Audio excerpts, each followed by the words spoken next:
How should you go about analysing an unseen poem? The STTIFF approach helps you tackle the problem in 6 steps. Step 1. Consider the subject of the poem. What is the poem about and why? Aim to sum up the poem's context and content.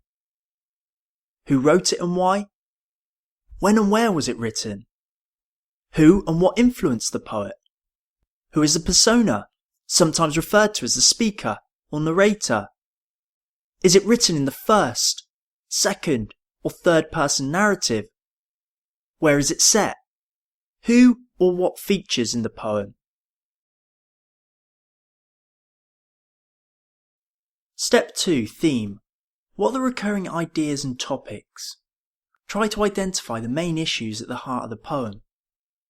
Here are some possible themes you might be able to identify.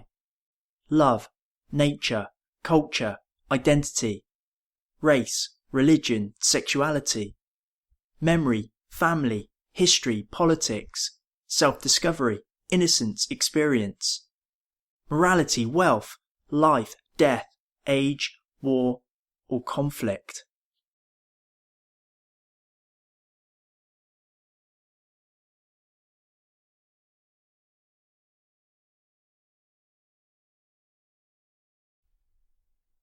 Step 3. Tone. How would you describe the mood of the language? Pick phrases showing attitude. Consider the following examples of tone: formal, informal, solemn, melancholic, bitter, frustrated, morbid, regretful, reflective, sentimental, nostalgic, critical, judgmental, disparaging, negative, pessimistic, scornful, positive, optimistic, jovial, or ironic.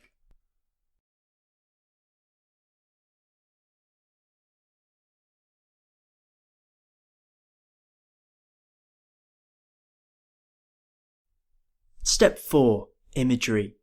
One of the most important aspects of the poem. What literary devices are used?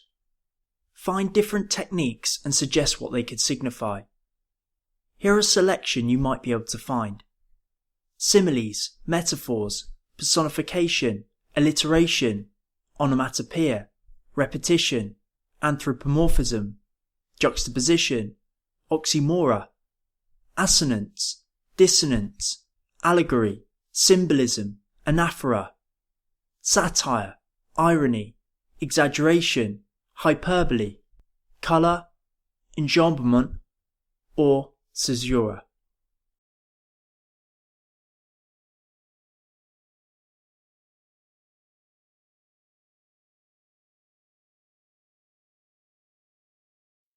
Step 5. Form. Poems are set out in a number of different ways. Identify why the poet has chosen this structure. Study the stanzas, rhyme, rhythm, and punctuation. How many stanzas are there and how long are they? Are there any line breaks or caesural pauses? What do the pauses signify? Is there a lot or little punctuation? Is there any rhyme? If so, why has the poet chosen it? Does it run consistently throughout the poem? Rhyme can quite often affect the rhythm. How does the rhythm affect the poem's meaning? Does this style of poem have a specific name, such as a sonnet?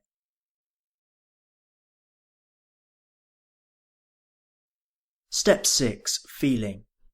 Analyse the different emotions being conveyed. What does the tone tell us about the narrator's feelings? Does this change throughout the poem? What might be the poet's intention? Who was it targeted at? How was the poem received when it was first published? Was it meant for a public audience, or just purely private?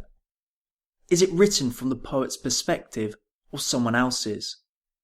Lastly, how does it make you feel? If you found this helpful, you may wish to check out Poetry Essay app. It provides you with a range of writing frames to help you to stitch a poetry essay together. Alternatively, please visit poetryessay.co.uk for some other free resources, such as posters, poetry annotations, and planning templates, to assist your analysis of poetry.